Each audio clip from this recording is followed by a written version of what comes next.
রমজান সামনে, এবারের রমজানে টার্গেট নাও 30 দিনের রোজার মাধ্যমে দিল থেকে আল্লাহর কাছে এইভাবে 30টা দিন হাতে গুনে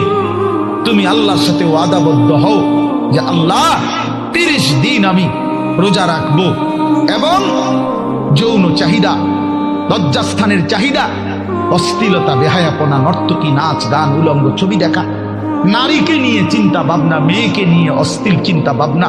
অবৈধ কোনো প্রেম সম্পর্ক, হারাম কোনো রিলেশন, এই সব ত্যাগ করে বন্ধু 30টা দিন মনোযোগ দিয়া রোজা রাখো, তারাবি পড়ো, ইফতার করো, সাহারি করো, তাসবিহ পড়ো, তেলাওয়াত করো, কোন আলেমে দ্বীনের সাথে উঠা বসা করো,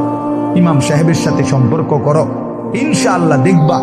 আল্লাহ চাহে তো 30 দিনের মাথায় আল্লাহ বলেন লাআল্লাকুম তাত্তাকুন, আমি আল্লাহ ওয়াদা দিলাম মোমেন তোকে মুত্তাকি বানিয়ে দেব। Likey